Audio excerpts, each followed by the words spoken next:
And despondency and depression, how do you deal with it? And I want to say something that is very clear in the Torah, and Rabbi Shneur Zalman of Liadi actually writes about it in the Tanya, where he says he equates depression to idol worship.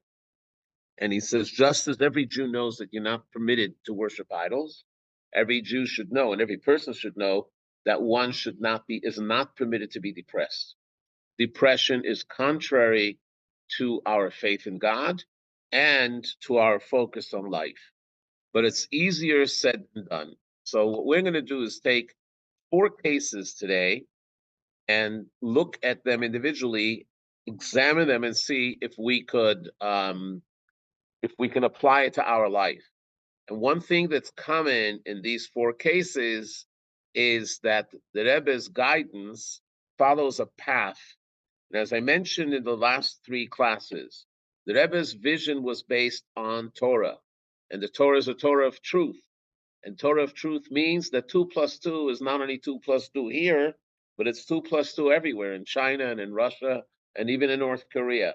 You can't play and manipulate the facts. Facts are facts. So when the Torah is giving you advice and teaching you about what human life is all about, what it's meant to be, what its amazing power is, and its healing nature, we need to pay attention to it, and we're going to see some examples. And I will say, don't jump to judgment right in the beginning, because it'll become clarified as we go deeper into the lesson today. But we're just going to touch to it on the surface first. So a common theme is that when someone is depressed, and someone has good cause to be depressed, they go to a therapist.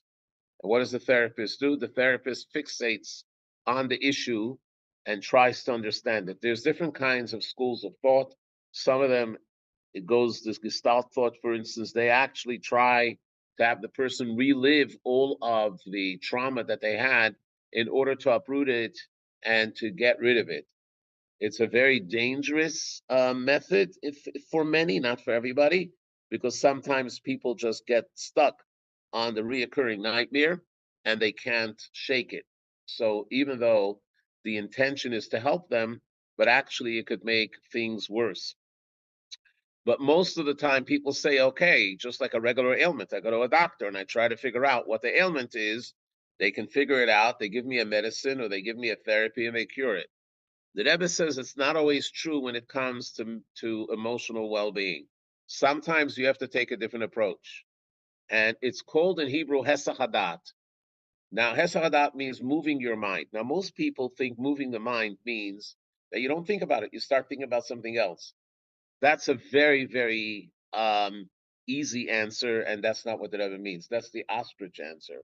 That a person becomes oblivious, they become like an ostrich, they put their head in the sand, and they pretend that the problem is not there.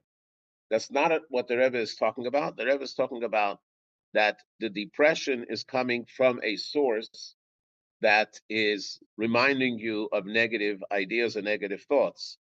You can rechannel your mind to think about the positive that you have within yourself that can override the negative. And we're going to see some examples soon. Now, the first letter that we're going to read from the Rebbe, another little thing that we need to know, the letters from the Rebbe that have been printed so far in many, many volumes, we're talking about 30-something volumes, are letters that were taken from the Secretariat. For every letter that the Rebbe sent out, it was usually typed. There were very few letters that were handwritten. And when they typed it in the olden days, they would type a carbon copy on it with it. My father did a lot of the typing of the letters. There was Rabbi Simpson and other people as well. Rabbi Mindel did it in English. My father did it in Hebrew. Rabbi Rothstein did it in Hebrew. So they had a carbon copy of every letter saved in the files. But the letters that the Rebbe was responding to, which means the petitioner's letter, that was destroyed. The Rebbe would have them burnt. There was an incinerator in the building downstairs, and he would send it out to be burnt, so that there should never be a copy of that, because those were private letters that people bare their soul, and he didn't want anyone to ever see it. Not only that, when there were times that the Rebbe would answer not with a letter, but he would answer with his handwriting in a note, and there are many copies of that as well. So he would routinely tear off the corner of the paper that was empty and write on it, so that even his closest secretaries should not be able to see what the content of the private letter was. So when they would call and say that Rebbe answered you, they would have no idea what the answer was for, but they would say, take a pen, this is the Rebbe's answer to you. And the same thing is true with letters. So it's for us, it's a guessing game to try to figure out what the Rebbe was saying. Now, we have to also understand that the it's the idea of the Rebbe wasn't to ignore what the issue was, because you need to know what the issue is in order to be able to cure it. Um, there's a statement in Hebrew, Yediata machla chatzi refuah. What does that mean? Yediata machla chatzi refuah. Knowing what the illness is already a half of a cure. Because if it can't be diagnosed and you don't know what it is, then you don't know how to treat it. But at least if you have it diagnosed correctly, then you know that you have a treatment. So it's necessary to understand what we're dealing with. The question is, what kind of approach, therapeutic approach, do we take in order to cure it? Do we take the approach that we dissect it and we live with it and focus on it, which then it can drag the person down? Or do we find another method of how to override that in a proper way? So here we're going to have a case where a young man wrote a letter to the Rebbe, but from the Rebbe's response, we know that the young man was burdened with negative thoughts and guilt. It's very possible that this man sinned. It's very possible this man cheated on loved ones. It's very possible that he fell through with some other unworthy kind of activity. Could be stealing. I have no idea what it is. And realizing what he did, it caused him to be very depressed and caused him to feel worthless. Right. So he wrote to the Rebbe, and the Rebbe responded to him. So if you open up your book to page 92 and look at text 1a.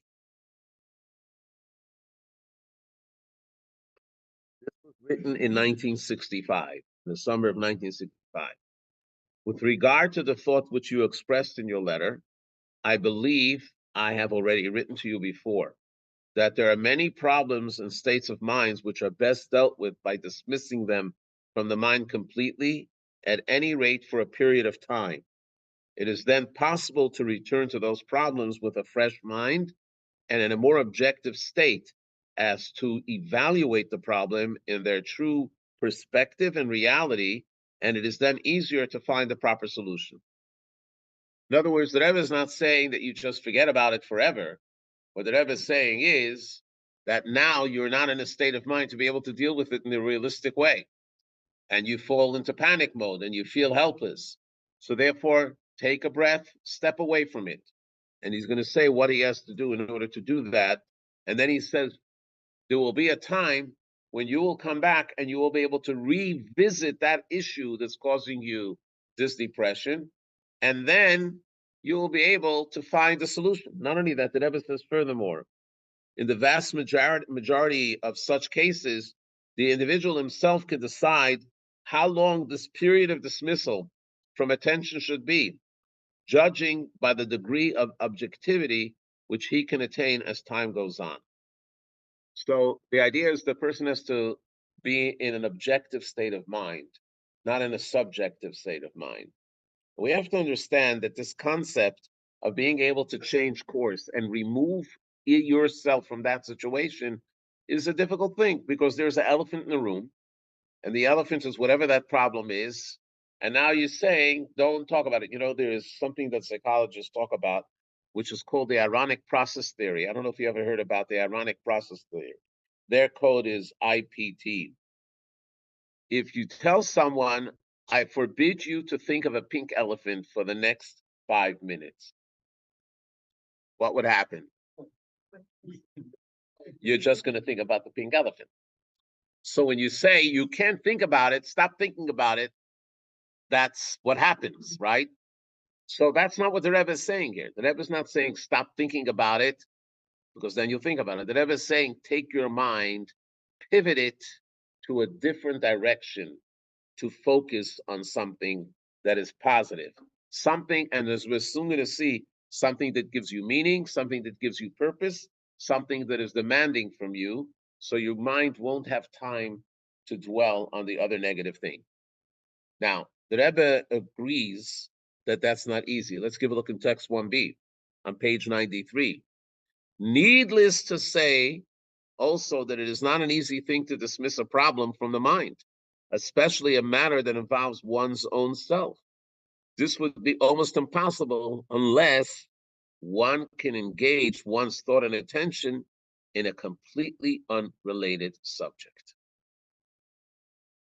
In other words, they have to find a subject that's not related to their problem, but something that gives them meaning. And as we're going to see later, something that's very positive, and focus on that and immerse yourself in that, and then it'll help. For man's thinking process is constantly in a state of flux and has a tendency, consciously or subconsciously, to revert to the subject matter which one wishes to dismiss from the mind. Therefore, when resolving to dismiss the matter from one's mind, it is necessary immediately to find some other subject unrelated to the first in which to engage one's attention. What that is, he doesn't say here, but we're going to find from other letters as well. Another point, which is also almost universally true, is that it is not easy for the person involved to find the proper subject in which to engage one's mind. But here is possible to receive help from friends who know you and your psychological makeup. Undoubtedly, you have such friends within reach. So if a person can't find it within themselves, they need to turn to their inner circle of friends, their community, and ask them that they should try to help them. So what is the Rebbe basically saying? You have to engage the mind in positive things. Now, what kind of positive things can a person think of? There's a myriad of things. So we're going to start with the simple, and then we're going to get to the more complex. The reason that I say to start with the simple is we're going to see a story from a very well-known scholar in Chabad. His name is Rabbi Yosef Yitzchok Jacobson. He's known as Rabbi YY. He's a big lecturer. And his father actually was the Yiddish editor, which we saw in last week's video, the one that was in the hospital with a stroke, and he felt better after he found his mission. But Rabbi Jacobson's mother was a Lipsker, and her parents were in I remember them in Brooklyn because they ran a grocery store on Kingston Avenue, a very Hamish kind of grocery store, and they had all kinds of products, but it wasn't fancy at all. And they both were very involved in it, but they suffered a lot. They came from the old country. They had a lot of hardships, and it caused her to have anxiety. Now, we don't know where anxiety comes from. The story with the man that he came to the psychiatrist and he said, I can't fall asleep. I haven't slept in 3 months. They asked him, why haven't you slept? He says, I'm always imagining at night that there's this axe murderer under my bed, and he's going to come out in the middle of the night and he is going to, kill me. So the doctor diagnosed it with a specific clinical name, and he said, this will take twice a week therapy, and we'll have to do it for 3-4 months until we'll be able to fix you up. So he said, how much are you going to charge me? He says, $120 a visit. He says, let me think about it. And he didn't come back. A month later, he sees this. The doctor sees the patient at some wedding, and he's dancing, and he says, what's going on? He says, I don't have a problem anymore. Why? He said, I went to the rabbi. And what did the rabbi say? The rabbi said, I'm not a psychologist, but if you're afraid that there is an evil person under your bed, cut the legs off your bed, and this way the mattress will be right in the floor. You won't have a problem. So you never know. And there's a facta Mishnah in the Talmud that says, Ketzad Merakdim Lifnei Akala, how do you dance for the bride? Sages made it a point, especially for brides that were orphaned or brides that were poor, that didn't have much family, that they would come and help the joy and bring the joy of the dancing. So it wasn't that it was just go dance and exercise, but it was actually doing something of purpose, bringing joy to other. And that being immersed in that positive action drove away her anxiety. Now, I want to bring one other example, and then we'll go to the letters. But I have to give you this example. This has to do with a former inmate. I want you to look at the video and try to understand what's happening here, and then I'll explain. And I can talk to you from my experience of doing prison chaplaincy in federal prison, both in maximum, medium, and minimum security, to understand the mentality of these people. And here is a former inmate, and his face is blocked out, obviously, who came to the Rebbe when on a Sunday with the chaplain that was helping him out, the visiting chaplain, and he was thanking the Rebbe. And all of a sudden, the Rebbe says something to him, which he was taken aback.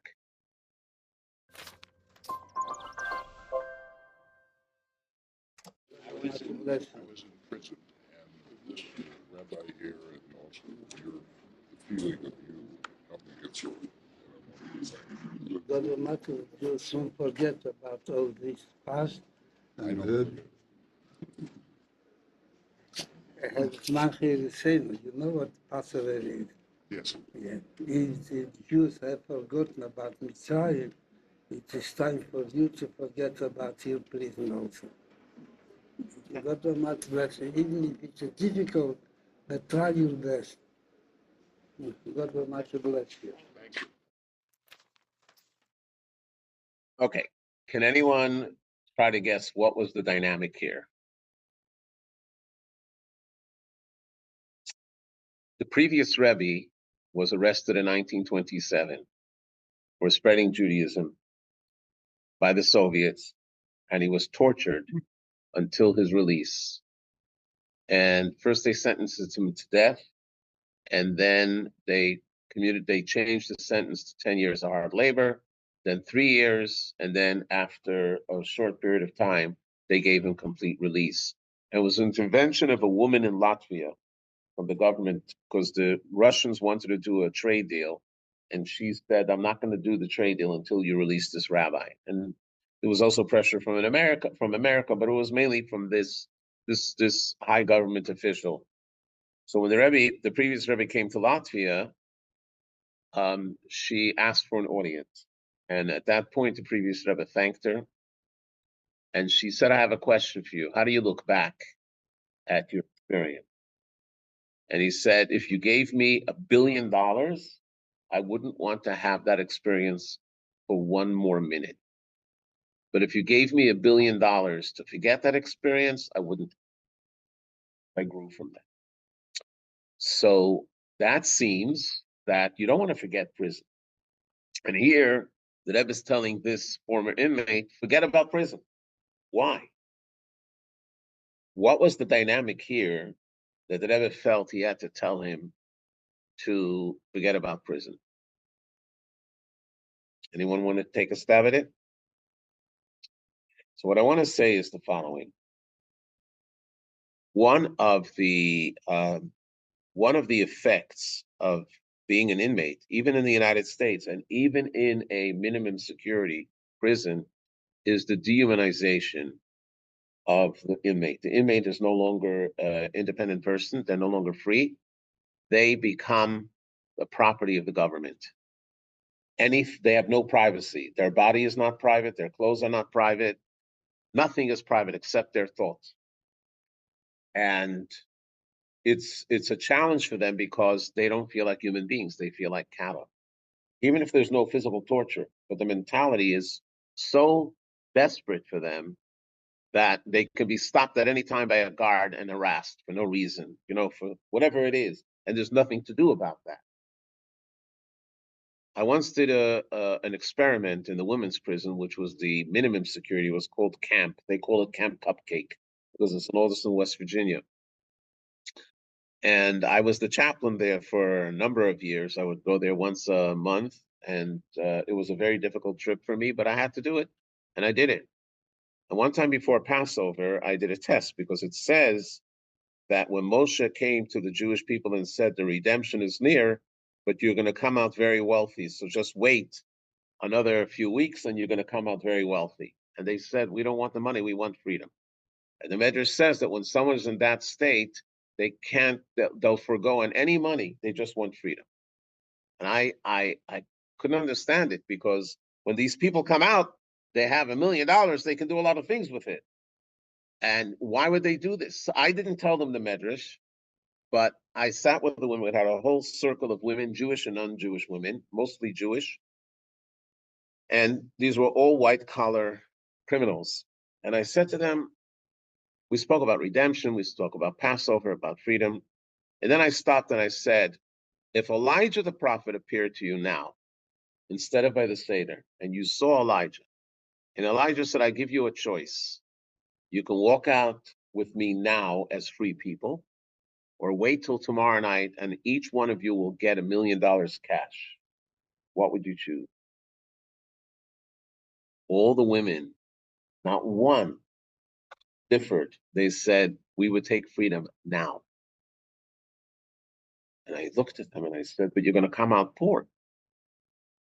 At least if you wait another day, you have $1 million. And they began to weep. They never cried when I was there, but this time they cried. And woo, were they weeping. And they said, you have no idea what it means to lose your freedom, lose your dignity, and to lose your humanity. And that is more precious than any money that we can get. That's what we want. Problem is that people that are incarcerated over 3 years, it takes them a very long time to transition back to normalcy and to dignity, unless during the time that they were there, they were able to be free in their own right. Now, in Russia, it happened like for Anatoly Sharansky. He was free in his mind. So therefore, he could transition to freedom immediately. But the average inmate here in the United States becomes a subject of the system and actually becomes a slave of the system. And it's very, very difficult. And they admit they have a very difficult time reclaiming their freedom. And the Rebbe noticed it on this person as soon as he spoke to him. And the person said, I can't forget. And what did the Rebbe say to him? Passover. Passover was the transition when the Israelites went out of the state of slavery to the state of independence. That's why it's called the birth of the Jewish people. They were no longer dehumanized. They were no longer slaves. They didn't belong to anyone. They were independent. They belonged to God. And he said they didn't think back about Egypt. When they thought about Egypt, they remembered the miracles, but now they were free. And it also took a very long time. And the Rebbe admitted it. He said it may not be easy, but if you work in it, you'll be able to do it. So again, it's another example of what the mission of a person is, to be able to transfer their mental state from one of depression or one of despondency to one of joy and one of happiness and one of positivity. And that is when they engage in something positive, as we will soon see. The positivity can be helping others. The positivity could see things in their own. And we're soon going to see something fascinating, that the flow of life that comes from the soul, the positive energy, is like a fountain that constantly gives off positive energy. And we have to be able to tap into it, as we will soon see. So this is basically what the Rebbe is saying. In other words, disengagement doesn't mean just ignore it. The disengagement doesn't mean don't think about it. The disengagement means there has to be a paradigm shift in your life. You have to be able to change your mentality. I don't want to mention this story so much, but I'm going to mention it anyways, because everybody is very worried about what's going on in Israel. During the Yom Kippur War, which was in 1973, it was called the Yom Kippur War, and that lasted till after Simchas Torah. So there were a group of Israeli officials that were in the New York and Washington, the New York consulate and the Washington, D.C. embassy that would always come to the Rebbe for Simchas Torah. When they came, the Rebbe engaged with them, and the Rebbe told them that you are not executing the war correctly, especially against the Syrians. And you have to be more aggressive to go to Damascus, because that will free. They had 500 Israeli soldiers captive, and unfortunately, because Israel didn't do it, they were all killed. And he says, not only that, by conquering Damascus, you'll be able to actually reveal a lot of the plans and it'll be a blow to the Syrians, even if you don't intend to keep it. And they started saying it's difficult because of the world pressure. And it was the 25th year of Israel's independence. And the Rebbe said, you're celebrating 25 years of independence, but you still don't know how to live independent. You're always worried about what the world is going to say. And this is the problem. When we talk about independence, it's a paradigm shift. So when we talk about going out of a situation, even if someone suffered trauma and they need to have therapy, the human being is in control of their destination, and they can do that. And we're going to see a lot of examples tonight. Now, we're going to use some other simple cases, and then we're going to go to the heavy cases. So anyone that has family knows that one of the challenges that parents have is something which is called sibling rivalry, right? And sibling rivalry can involve jealousy, and it's most notable when you have an older child and a second child, because the older child feels privileged in a certain way, and the second child feels like jealous of what the older child has. Or it could be that you have one child that's very talented and gifted and the other one is not. So there's a sense of jealousy. So it was a woman that wrote to the Rebbe about her children. It's a long letter. I actually read the letter in its origin, but we only took out two pieces that are pertinent to it. And again, we don't know what she wrote, but from the Rebbe's letter, we see the response. Page 95, text 2a. The reason for your younger's daughter condition, and it must have been that she had either a violent tendency, or she didn't want to cooperate with anything, or she was very depressed, are not at all complicated. The causes seem to lie in the fact that your daughter is subconsciously jealous of her older sister. And such a feeling manifests itself by a desire not to be interested in those activities where the person is unable to compete successfully. Therefore, your younger daughter shows little inclination to engage in the activities in which her sister is more successful than she. However, since such is the attitude of jealousy, creating a subconscious feeling of guilt, one is prone to compensate it by an outward show of attachment. In other words, it seems that on the one hand, she was detached from her older sister, but on the other hand, if an outsider attacked her sister, she would jump into her defense. And that's why they couldn't figure out, where is she? Is she schizophrenic? And that is why she flies to the defense of her sister if anyone should say anything disparaging against her.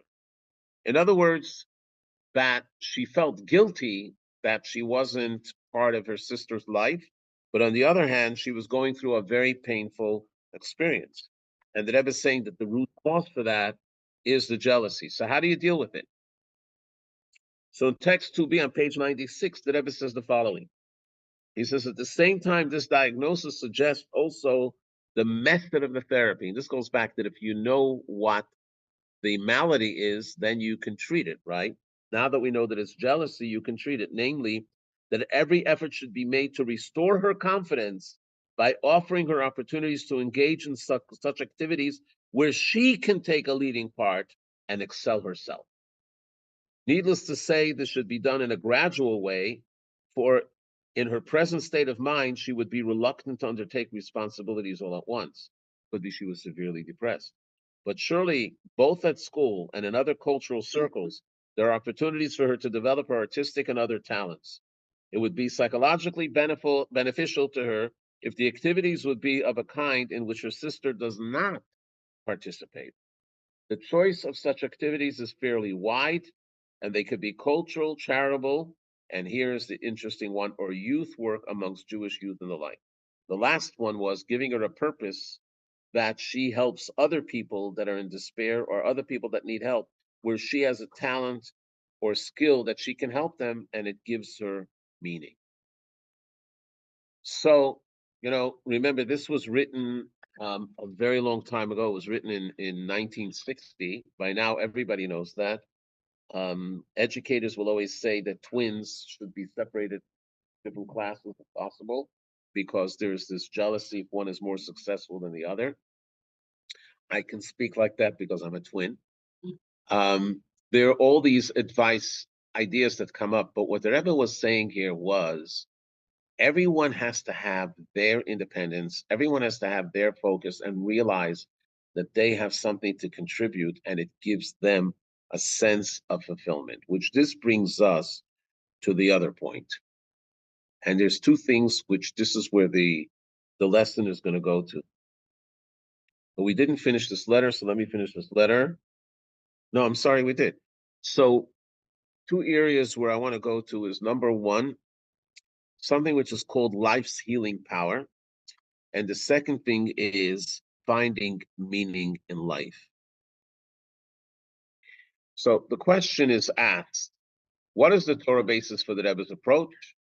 Why doesn't he just say, go do therapy and therapy and therapy, and with that it'll be solved? Why is he giving this advice? What is the logical basis? So the answer is found in life's healing power. And I want to explain this for a moment, the philosophy behind it. So this is not in writing, and happens to be by divine providence. I was studying with a study partner this morning, a Hasidic discourse, and it touched on this very issue. So then I said to myself, wow, this is so pertinent to the class that it helps us understand it.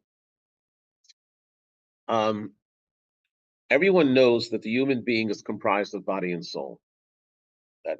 That's a fact.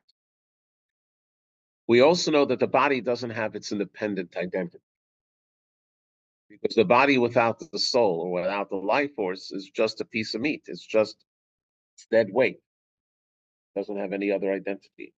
So the essence of the body is the life that's in it. So what's the relationship between the body and the soul? The relationship with the body and the soul is that the body is totally subservient to the soul. The body recognizes that life is what it's all about, right? It's not just the body. You can't separate the body from life.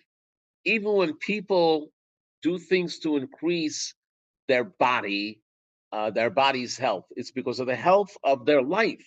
It's not that they want to have muscle. They want to exercise so that their breathing is better, that their intake of air is better, that their cognizant ability is better. In other words, it's not just about body building for the sake of having a strong body, it's for the sake of having a strong life. You feel better, you live better, and there's more of a quality of life. So the whole idea is that the soul, we're not speaking even about the divine soul yet and the spiritual soul. We're just speaking about the nefesh, which is the life force that gives life to the person. Where does that life come from? That life comes from the soul, which the soul is what? A spark of God, that God causes the flow to come into the person, right? That flow is a flow of divine positive energy. Now, I want to explain something medically as well.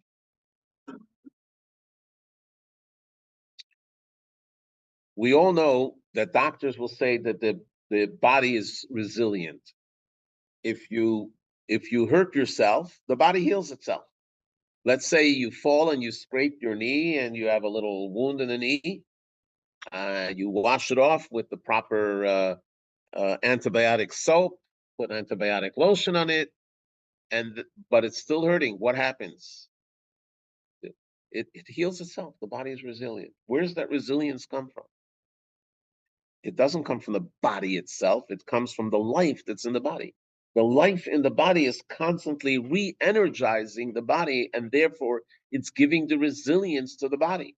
But if the life was not in touch with the body, it's dead skin. Then it can't get better, right?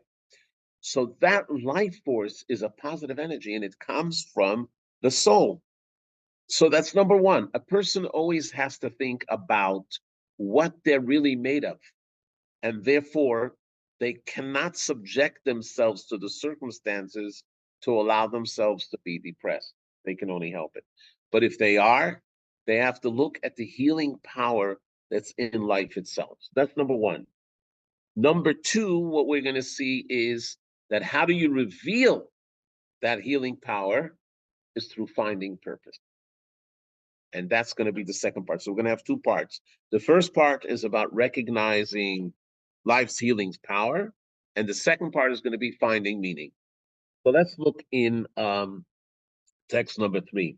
This is a letter that the Rebbe wrote to a professional psychologist or mental health professional, a woman in Israel. And it was actually written in the later years of 1986.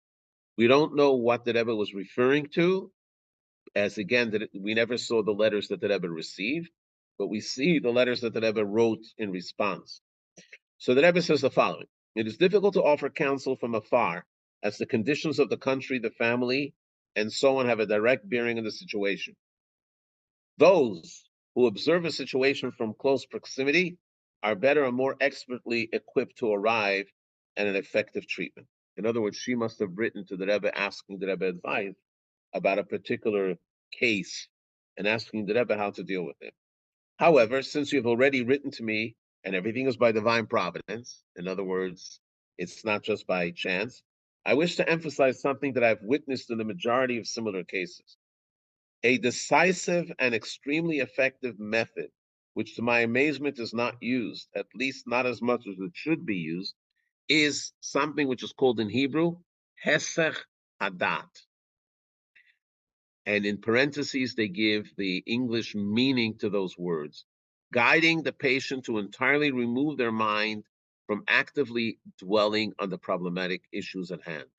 The more the patient succeeds in ceasing to think about and dwell upon those issues that are the cause of their problems, the greater will be the ability of their natural internal healing powers, along with their other positive and curative aspects, to function with increased intensity and bring about healing. Before we go on, let's talk about this Hesech Hadat.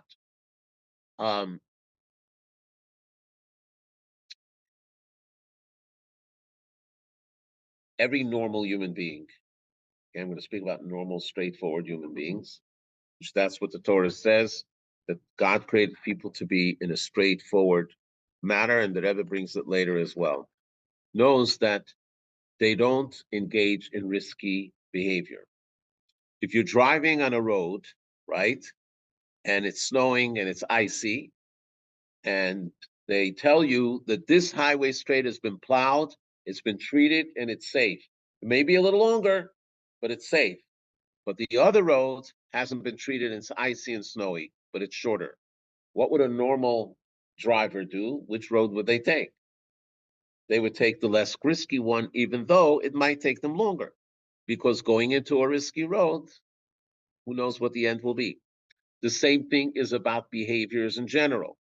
So a normal person knows that there are certain vices, that these vices can actually grab their attention and ruin them. It could be drugs, it could be gambling, it could be alcohol, it could be all kinds of things. So normal people stay away from there. The same thing is true about thoughts. There could be kind of crazy thoughts that creep into a person's mind. But what they do is they say, no, I don't want to think about it. Don't go there. In other words, you're in control of your mind, and you say, I am not going to go and dwell on that. Some people are experiencing it now in regards to what happened in Israel on October 7th. There are a lot of people that don't have the ability to read what happened. But even people that read it and understand it, they don't sit and dwell on the pain. They're sitting and dwelling and see, how can we remedy it? How can we make the world better? How can we prevent this from happening again? So that is the concept of Hesach Hadas. Hesach Hadas means shifting your mind in a more concrete, positive way, productive way. So that's number one. Now the Rebbe is saying, how can it be accomplished? So he continues, the above may be accomplished through arranging that these individuals are preoccupied with activities that lead to personal fulfillment, such as doing someone else a favor, something that in any case is acceptable to all and therefore should not be difficult to convince them to do. This is particularly so nowadays when instability is so prevalent and individuals' needs are so numerous. In other words, there's so many people that need help. And if you want to volunteer to do something positive for another person and you bring happiness to them, it also gives you fulfillment. It is relatively simple to find a way for these individuals to help others with activities that are consonant with the needs and nature of the locale and of the individuals who require healing. So basically, the Rebbe says to define inner health lies at the core of every human being, because that's the soul that gives you life. Then engaging the mind in a healthy place brings that to the forefront. In other words, you have to actively do it, and it's not easy. There's a story that the Medrash says that there was once a king who had everything. He had all the luxuries in the world, and he had a good country, but he was very depressed. And his his assistants and aides brought him all kinds of entertainers. And the more entertainment they brought him, the more depressed he was. Until one day he was walking and in the street, disguised incognito, and he saw a man carrying a load and he was falling under the load. And he said, "Sir, can I help you carry the load?" And he said, "Of course." And he helped him carry the load. And all of a sudden, as he was carrying that heavy load, he felt joy.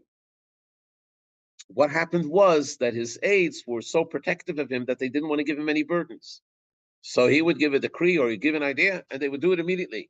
So he really had no purpose in life. He felt empty.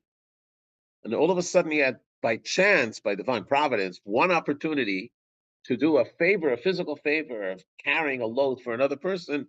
And he was filled with happiness because you have to have purpose. And we're going to get that soon also with Dr. Viktor Frankl.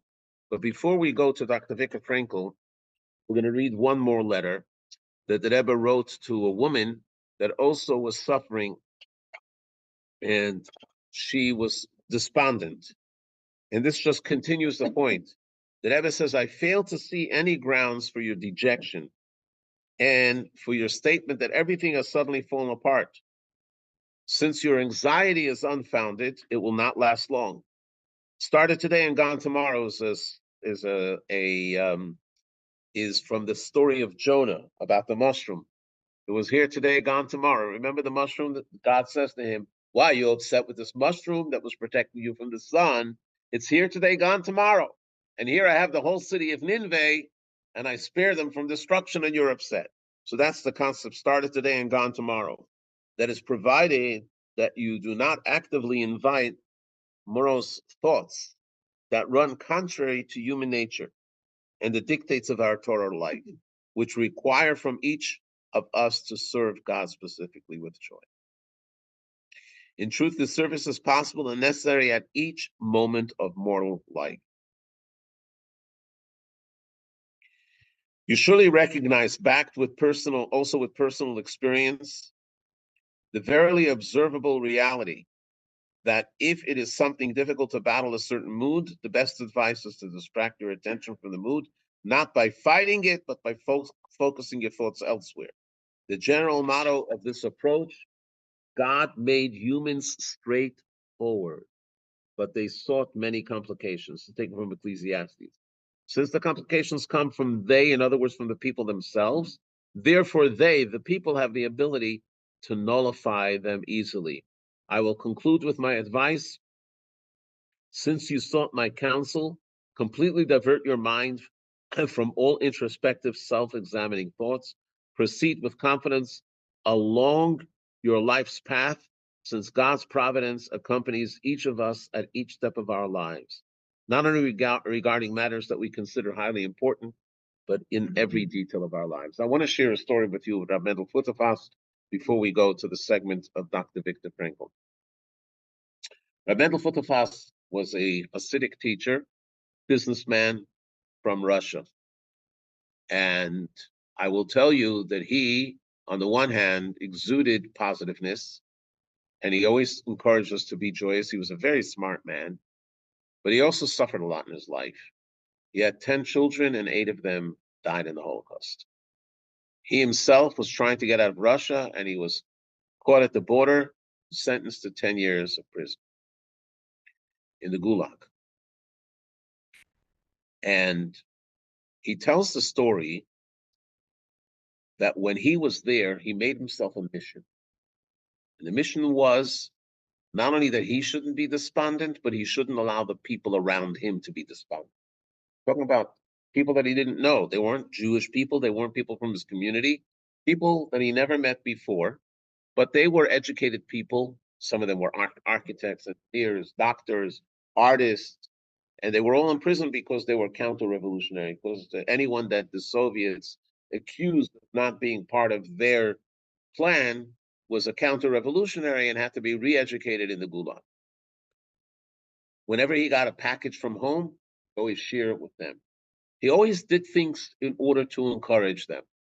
That was his mission in life. And they loved him for that. It was one night that they were all sitting around, and they said to him, Mendel, why is it that you're always jolly and joyous and you're encouraging?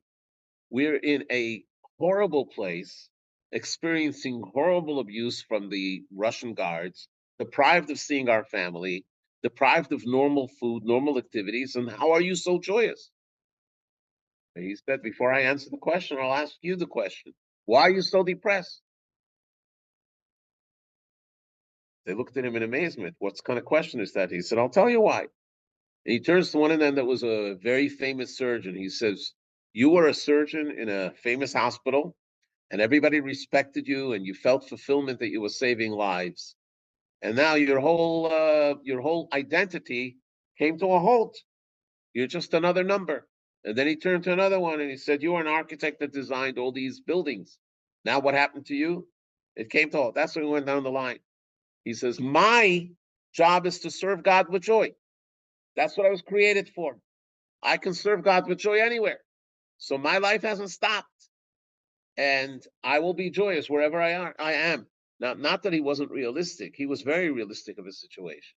It wasn't that it came natural to him, but he worked on himself, because I've seen him sad and cry many times as well. But he worked at himself that he should be joyous. This is the point that the Rebbe is bringing out here. We have a choice in how we want to tackle life. Do we give in to the circumstances and be depressed? Or do we pick ourselves up and see not only that we should be joyous, but we should do and bring joy to other people? And what he said was he saw God's providence in every detail of his life. Another Holocaust survivor who was very famous in Chabad is Dr. Nissen Mengel, who was in Auschwitz, and he had his bar mitzvah there. And he said that he survived by, he doesn't know why he survived the camps, because he was put into the situation of death many times. But he always had a positive attitude, and he came out with a positive attitude. Which brings us now to a very famous man by the name of Dr. Viktor Frankl, before I go next. Dr. Viktor Frankl was a Holocaust survivor, as you know, and he introduced something which is called logotherapy. He was a neurologist and a psychiatrist in Vienna before the war, but being that he was Jewish, he was sent to camps. He went to 3 different camps, and he wrote a book called Man's Search for Meaning, which is very, very popular. He writes his Holocaust experience, but then he also writes how to survive, and he developed this logotherapy. So what was the story with him? Even though he lost everybody, he said that his main thing was trying to find meaning and purpose. Let's give a look at the video. Now, the video starts with Rabbi Yaakov Biederman, who's a classmate of mine, who's the head of Chabad in Vienna. Carolina relationship, because his sister is Mrs. Eisenman, Leah Eisenman, from Myrtle Beach. And they both grew up in Israel. That's why he speaks Hebrew fluently. And then he lived in Canada for a while, in Toronto. And today he runs Chabad. He has a lot of Chabad activities in Vienna. So let's listen to his story. Professor Ruvain Feuerstein is a world-renowned Israeli clinical and Not the one. developmental cognitive psychologist, Sorry. founder and director of the International This Center is for not the Rabbi Enhancement Biederman. of This is Learning one before. Potential. His applied systems are being implemented in over 80 countries across the globe. The rabbi referred to me children for their problems of development, some epileptic children, some Down syndrome children, and wherever I came, and wherever I visited or I worked in my field, people were addressing themselves to me. The rabbi wants you to see our child. And some of them received really letters from the rabbi or the word from the rabbi that I should see their child. And one of the things, and I must say, they believe that such a thing is possible, that people with genetic disorders, chromosomal disorders, can be turned into high functioning, normal functioning, and very close to study, to Yiddishkeit, etc. I had it very much from the rabbi. It was a daring thing, because at this time, people didn't believe it's possible. One particular case, which I cannot disclose, therefore it came from a country in Europe. This boy was considered to be mentally defective. One didn't believe that he will ever be able to function and to be independent and to be. This man, the father, in some way was not a very religious person. Came to the rabbi.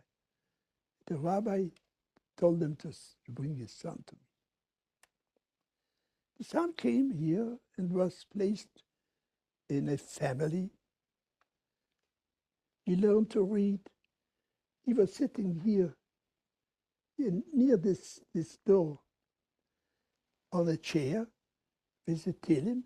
The rabbi said to finish Tehillim each week. And he learned this. This was the third year that he was with us. He learned this. And Baruch Hashem, this went very well. And we were already feeling that we have done what the rabbi told us to do and empowered us to do. And we felt. Then things happened, and this young man went into the greatest danger. Not only drugs, but things which I cannot tell you. He ran away, and he came into a place from where very few people came out. And I then addressed myself to the rabbi. The rabbi said, don't leave him off your hand. Continue. And he gave me even a suggestion to send somebody to take him out from this place. I have never believed it very possible. But the rabbi said, I've sent somebody. He took out this young man from this terrible, promiscuous drug people. With all, there's no Avera Sheba'olam he was not involved with. Came back. I want you to know, he is now the father of 4 children. Many of them, 2 of them, learning in yeshiva. And they are the only children of this family, only grandchildren of this family, which the grandparents can be proud of. As a psychologist, and one says a good psychologist, could never believe that with my own knowledge and my own psychology, I would have ever been able to do it. Usually, in such cases, we raise our hands, nothing to do. Not the rabbi. I must tell you something. Psychology, as it is taught, is very limited. Our understanding of the other is very much affected and related to our understanding of ourselves. In the way the rabbi understood the condition of the individual, in the way he claimed and suggested and felt empowered to say, yes, do it, there is a very different way of seeing the human being. Not as a just reflection of yourself, but as something which comes be'ara dilela.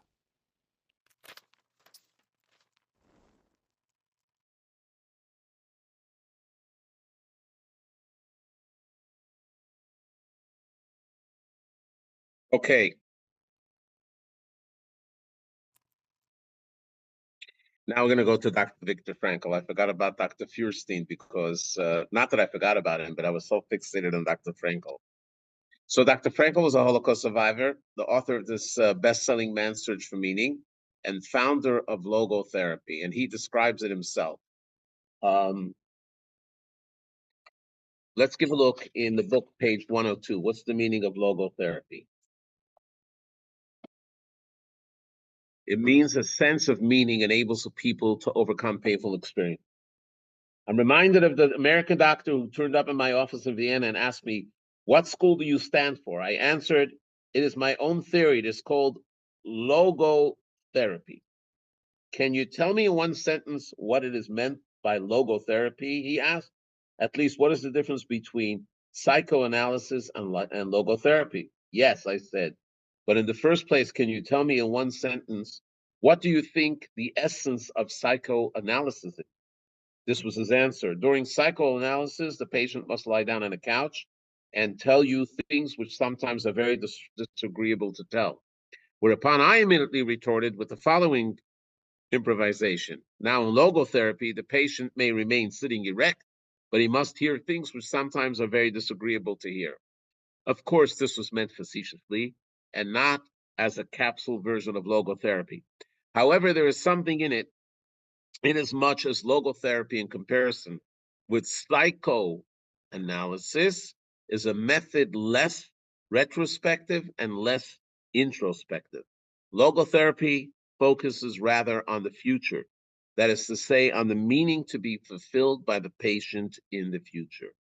Logotherapy, indeed, is a meaning-centered psychotherapy.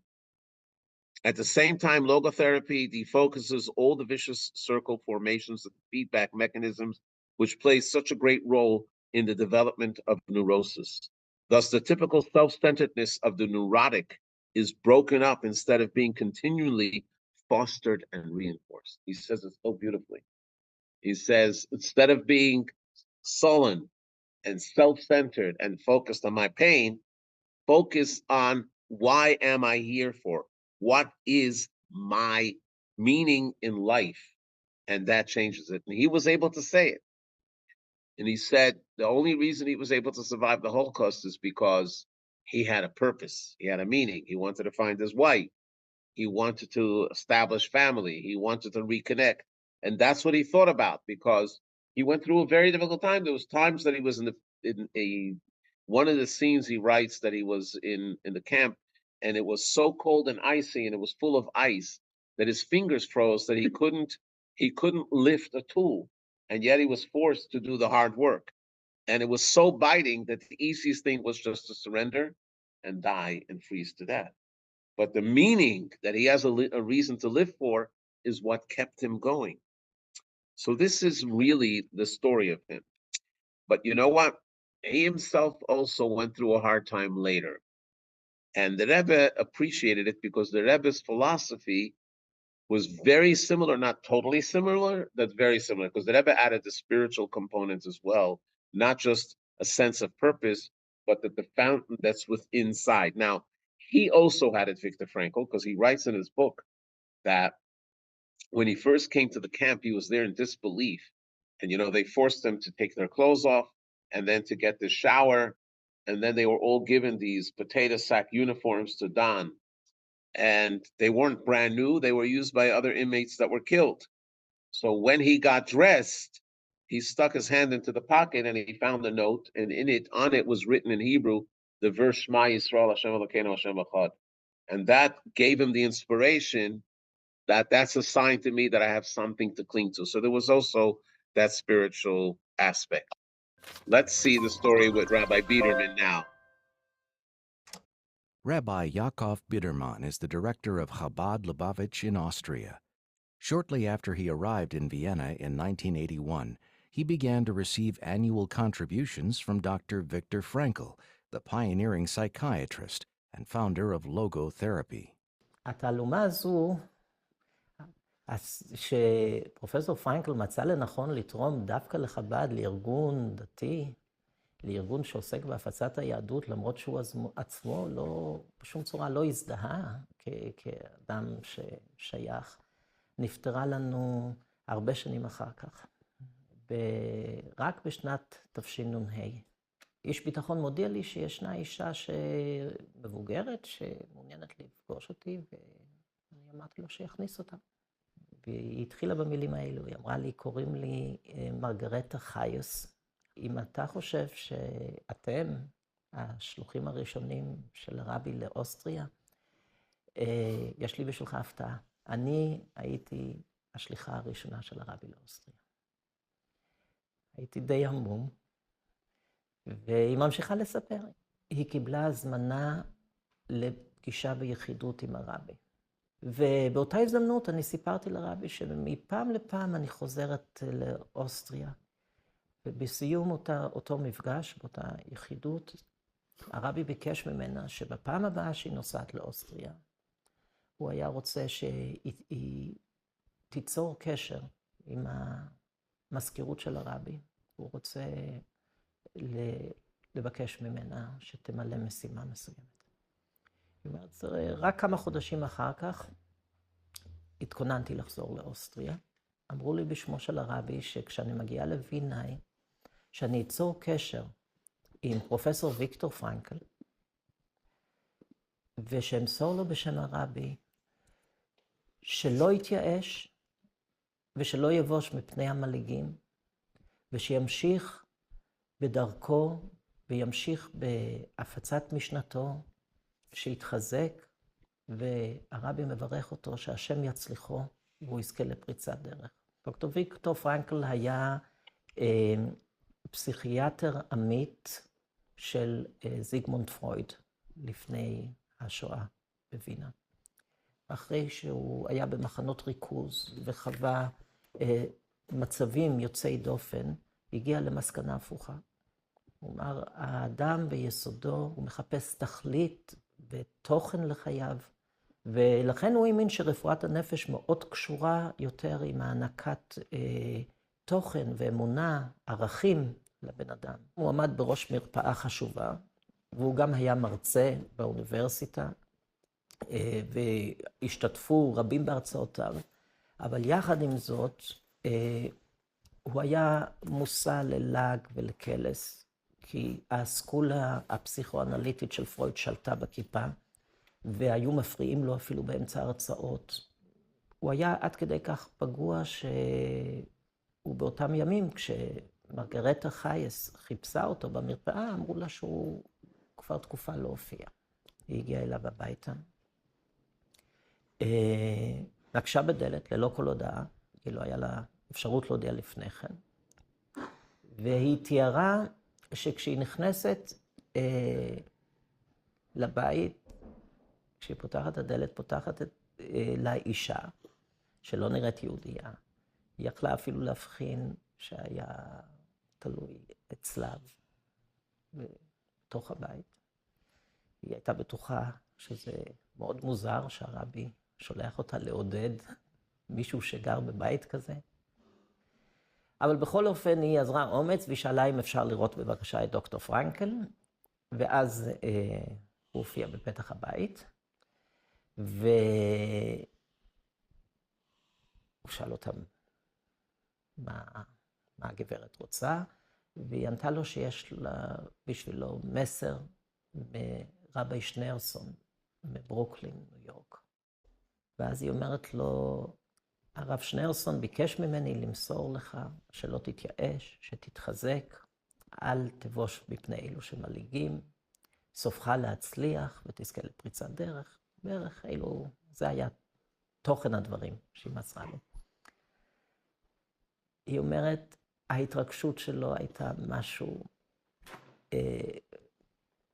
שהיא מעולם לא חוותה אצל אדם מבוגר ועוד אצל אישיות כזו. הוא פשוט פרץ בבכי תמרורים. ואחר כך לקח לו זמן עד שהוא יכל לדבר. הוא הראה לניירות שהיו לו על השולחן. אלו היו ניירות תפסי הגירה לאוסטרליה. הוא היה כל כך מדוכא מהיחס אליו, שהוא החליט לעזוב את וינה. ועכשיו, כשהוא קיבל את המסר הזה ממנה, המסר שהרבי העביר אליו, הוא אמר לה, אני אתחזק, אני חוזר לעבודה ואני אמשיך. הוא התחיל בצורה מאוד בטוחה להטיף את משנתו.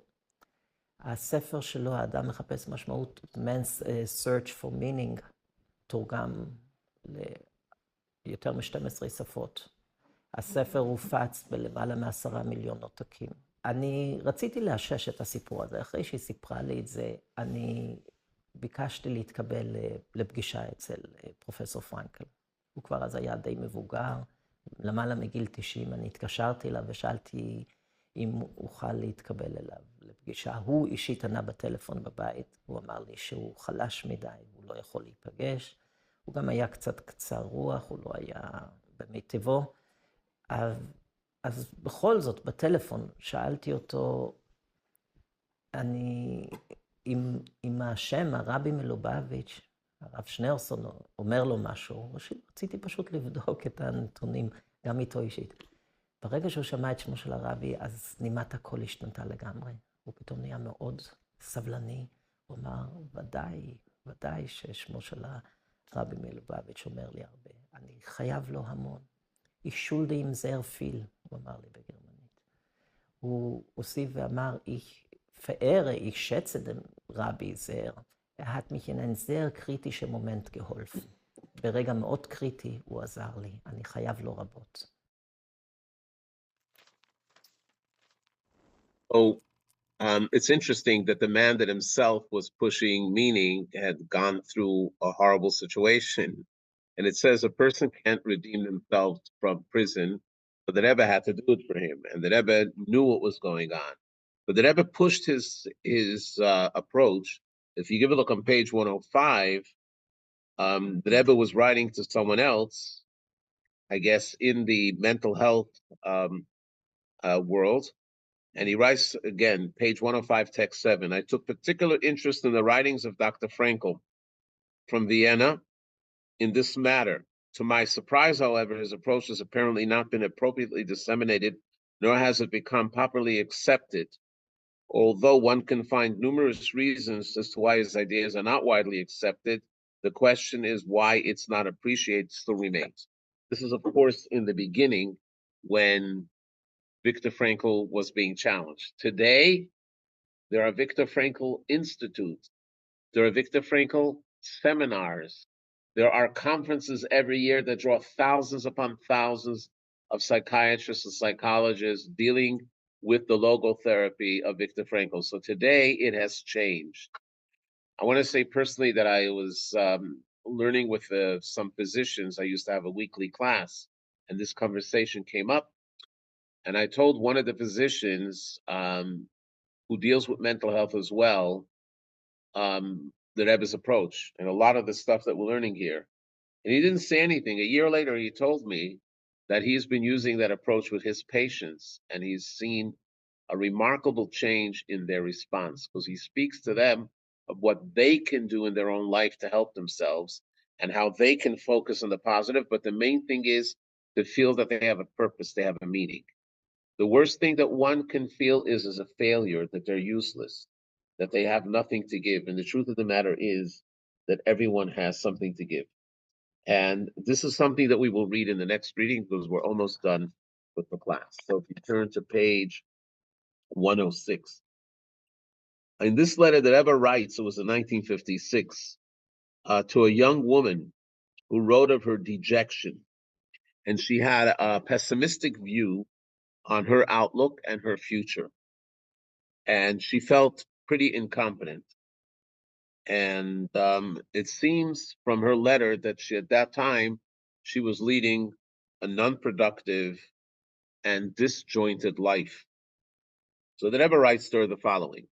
Understandably, I do not agree at all with the foundations upon which you construct your perspective and conclusions.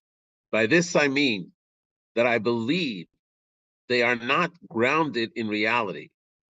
Your current state of mind is only temporary, and the more effort you put in other words, to healing yourself, the quicker it'll change. For it is absolutely clear that you have the power and also the talent to be of benefit not only to yourself, but to others as well. It is only that, like all things in this world, it is necessary to reveal and develop this potential into reality, which almost always takes effort. In other words, they're never saying it's not going to be easy. It's going to take work. However, this is a degree of effort that is eminently attainable. When one considers that their relatively brief efforts will benefit themselves and others, in other words, those that she will help, for many years to come, and it will improve their and the community's welfare, spiritually, materially, or both, and that these improvements will likely have a ripple effect and reach even further, then one will easily appreciate that their efforts and exertions to achieve this end are well worthwhile.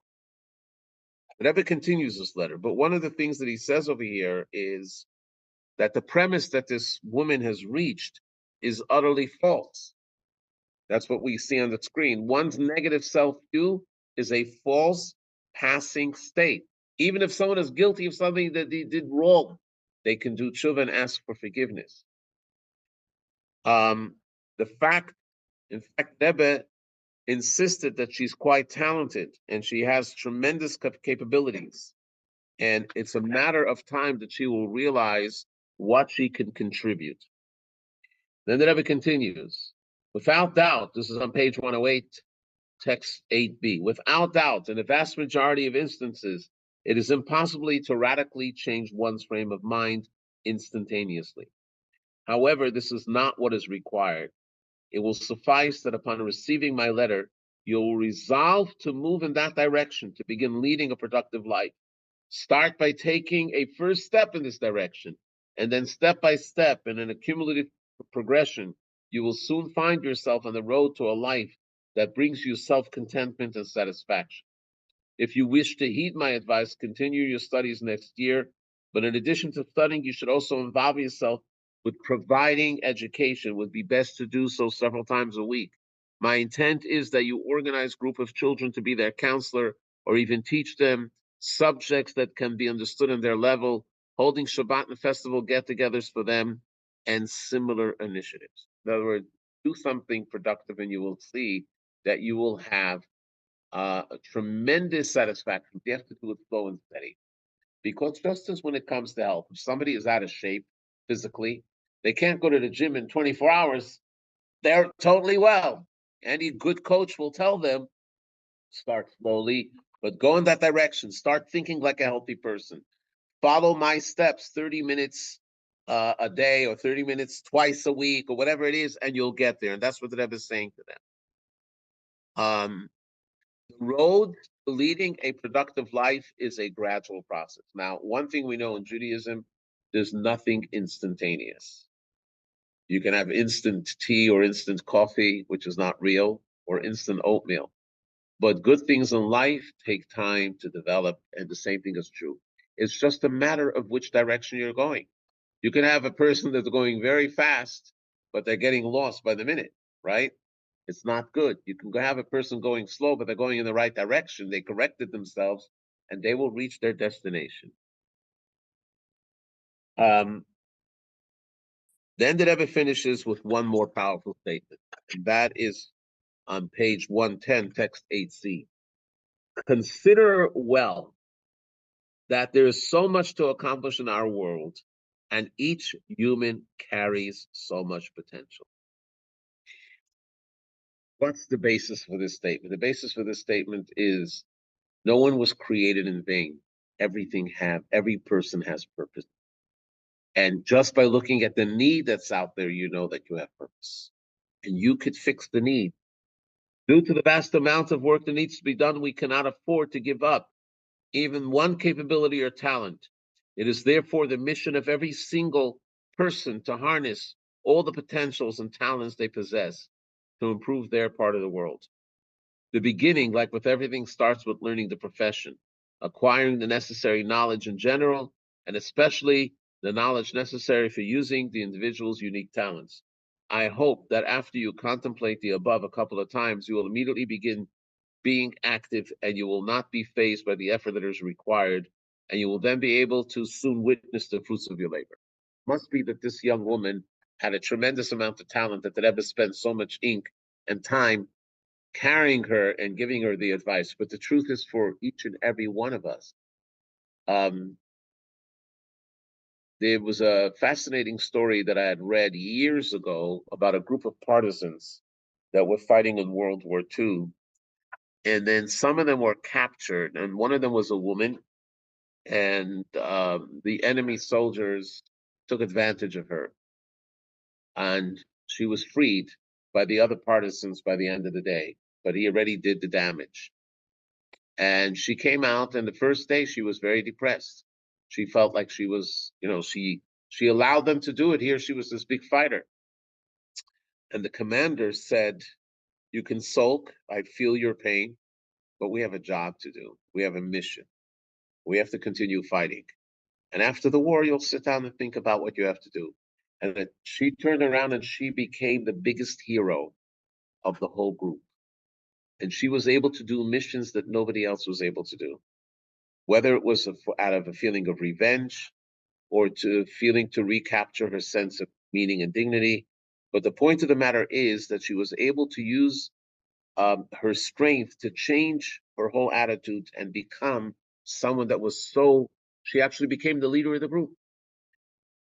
So the point is that of course, we need to have therapy, we need to have advice. Sometimes we have to go to a professional, sometimes friends. But we need to understand that in the common experience that a person has with the challenges in life and the anxieties that one has, it's easy to slip into the path of least resistance. And legitimately so. And what the Rebbe's advice is that it's absolutely contrary to the purpose of what you. And you have to look positively. And I'll finish with one statement. There's a book called Positivity Bias, written by an American rabbi that lives in England. His name is Rabbi Mendel Kalmanson. It's based on the Rebbe's teachings.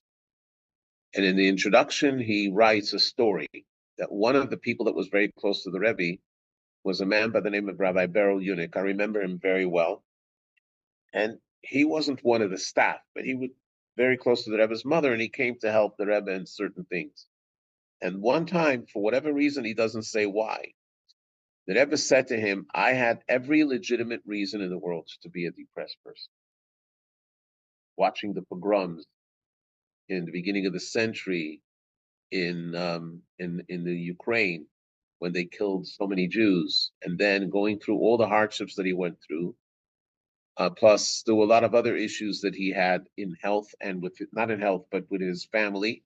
His father was in the Gulag, couldn't make his wedding. Lots of things that he said that could have caused him to be depressed. And he said, "I worked on myself, and it took a tremendous amount of effort. And I never allowed myself to fall in depression. And I decided that I'm going to be positive, that I'm going to make a difference in a positive way." So the Rebbe himself admitting that it wasn't just that it was a gift from God and he was born positive and wasn't affected. He said, "Yes, I was affected. And it took a lot of hard work. And yet the Rebbe was the one that uplifted so many thousands of people, constantly through his advice, through his joy, through his neshama, through his soul, but it came with effort. And he's saying to us, you can also put in the effort, but if you put in the effort, I promise you that you will succeed. I myself, one time as a yeshiva student, was going through a very hard time. I was in Israel. I wrote a long handwritten letter to the Rebbe, and I got a reply with the Rebbe's handwriting. The Rebbe wrote a letter, but the letter was a letter that was called a public letter, but he addressed that public letter to me as well. And then he wrote in handwriting that it should be in Hebrew, that it should be by Haftachat Ma'amar Rabotenu Chachamenu Zal V'Yagata Umatzata, which means that it should be fulfilled by him, the promise of the sages of blessed memory. If you put effort, you will find success. There's two things I learned then. Number one, that any success that I'll get and have will only come through effort. Because I had the same answer a second time as well about another thing. And the other thing is that the effort will provide success. So it's mutual. There will be success, but it will only come through effort. But success is not going to come just from the wind. And this is something that we have to internalize in our own life. Yes, there has to be effort, but you know what? You will effort, and you will find it. Thank you very much. Rabbi Groner? Yes, you're on public. Everybody can hear you, so speak. Yeah, that's fine. So you started the course by saying that everything derives from the Torah. And a lot of what you say, I think, is very wise, but where is the Torah basis for the Rebbe's philosophy? But what is it that the Torah adds to his philosophy that a layperson couldn't also do or say? A lot of the Rebbe's philosophy is taken from the book of Ecclesiastes. It is taken from the book of Proverbs, and it is also taken from Jewish mysticism, where it's discussed at great length, and also from the Tanya, which is the dissertation written by the first Chabad Rebbe. So therefore, this is the Torah attitude. But if you read, I want to tell you that when I was a student in Israel, and I wasn't feeling in the best of moods, and I was having digestive problems, I went to an MD, a senior MD in Israel, and he did tests. Then he called me into his office, and he said, the best remedy for you is to read the book of Ecclesiastes. If you read that, that will be already the beginning of your healing. So that's the Torah perspective. Okay, thank you, everybody. And I'm sorry. Proverbs, Tanya, and Kabbalah.